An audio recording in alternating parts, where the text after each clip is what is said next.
Morning all. We left Ramsgate about an hour ago and we're on our way to Lowestoft. It is the most beautiful morning and hardly a cloud in sight. No rain forecast, not yet enough wind to sail, but it is forecast to increase. Look at the sun on the water, it's absolutely glorious. There's the captain in his usual position, enjoying life. I'm just going to show you where we're heading to at the moment. There's a massive wind farm over there. I don't know whether you can see it. I don't know what that one's called. But anyway, so the purpose of this video, just a brief one, is to answer your fabulous questions, Jackie. Thanks for that. First of all, you asked about goose winging. So we've got the sails up this morning, both sails. This is the main sail nearest to me, and then the foresail or head sail at the front there. We're not getting anything out of them really just yet because there isn't enough wind. When we turn, we may be able to use them. But goose winging is used when you're sailing downwind, when you're on what's called a dead run and you've got the wind behind you. You don't get much or as much out of the sails as you would normally do because the foresail is masked by the head sail.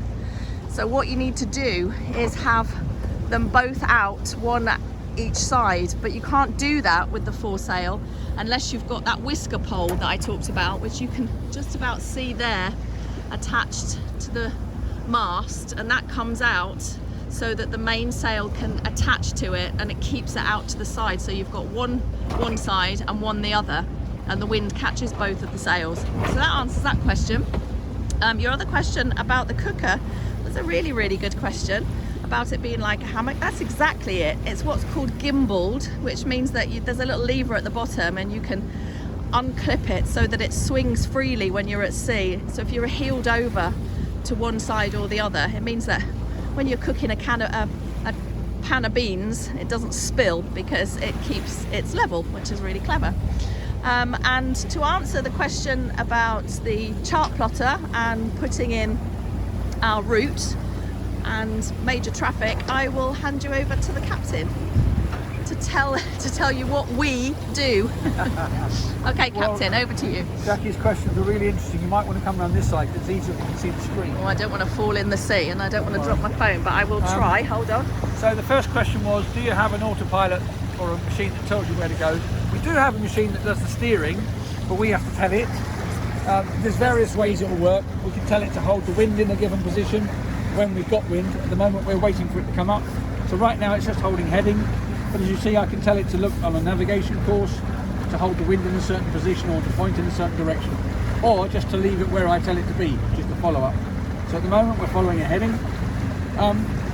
Knowing when to turn and all that, well, I plot a route, I then put that route into this machine. I actually do it on my iPad and then it syncs across, and then once it's in the machine I use that to guide my inputs to the machine. But normally we don't follow the route because we have to go where we can sail. So the first thing that sailors ever do, they decide where they want to go and then they point somewhere else. And what we do is we try and use the wind to get to the next waypoint, and there are lines on the screen which help me to judge when I can turn towards it and so on. As for other traffic, then we have got a device here, and Jill will show you the screen again. You'll see some little black triangles on the screen, like this one here. This is traffic that may or may not affect us. This little blue line here saying what I'm going to do in the next 10 minutes. And where we have the information, which we don't on all of these, then it'll tell us what the other vessels are doing. So this vessel Edith here, if I select it and go to its data, I can see what it's doing.